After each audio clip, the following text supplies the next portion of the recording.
Salut tout le monde, je vous fais une vidéo sur une espèce endémique de chez nous, une vidéo sur Camponotus herculeanus, qui est vraiment une espèce magnifique.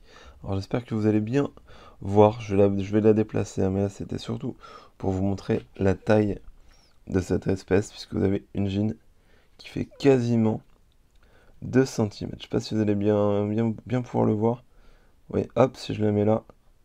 Quasiment, hein, elle fait 1,7, 1,8 cm, c'est vraiment une espèce sublime. Donc là, vous pouvez voir la taille. Donc c'est une des plus grosses fourmis, hein, des plus grosses fourmis de France, avec Camponotus liniperdus. Mais donc celle-ci, je la trouve plus trapue, plus massif encore que la liniperdus. Donc j'en profite pour vous faire une vidéo. C'est donc une petite fondation. Donc pour celle-ci, je n'ai pas de mérite, puisque je l'ai reçue, il y avait déjà sur celle-ci une ouvrière et un peu de couvain. J'en ai une également que j'ai fait fonder moi-même, mais j'ai du mal, clairement, hein. J'ai du mal, c'est une espèce qui est compliquée et qui fonde généralement, souvent après diapause. Voilà.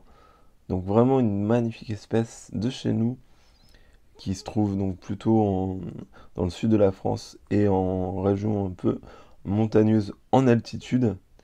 Et c'est vraiment une espèce qui est sublime. Je ne sais pas si vous allez le voir là au niveau des ouvrières. La coloration là, ce côté roux, orange, c'est vraiment terrible.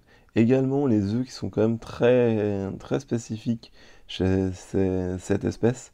Puisque là on est vraiment sur des œufs un peu comme des ponérines, un peu en mode grainerie, couleur jaune comme ça. C'est assez rigolo. Et donc là, on peut se rendre compte que là en bas, vous avez une ouvrière, c'est une des dernières qui est née, qui est plus grosse que les autres. Donc ça promet, à mon avis, cette espèce doit faire des majors assez impressionnants. J'en ai pas encore vu, hein, de mes yeux, mais ça promet, hein. Cette espèce est déjà plus grosse que Vagus, que Cruentatus. Elle est vraiment énorme. Clairement, là, ça se voit par rapport au support que vous avez en dessous du tube. Ça vous donne une idée de la taille. C'est vraiment une espèce qui est magnifique, qui est énorme, mais qui est clairement déconseillée aux débutants comme première espèce. Après, pour se faire la main, et clairement, ça peut être une bonne solution. C'est une espèce qui est compliquée, et donc, mais pas infaisable, hein, la preuve, hein. Mais clairement, je pense qu'une fois qu'on a élevé cette espèce-là, ou de la ligne hyperda, en Camponotus, on peut élever déjà pas mal de choses. Voilà. Donc c'était une petite vidéo pour vous les montrer et vous montrer un peu la beauté. Alors il y a un peu de luminosité, je sais pas si ça va être propre au niveau de l'image, mais c'est vraiment sublime. Clairement, j'essaie de m'approcher. Est-ce que ça fait le focus ou pas? Oui. Vous voyez la couleur des ouvrières, le orange rouge dont je vous parlais?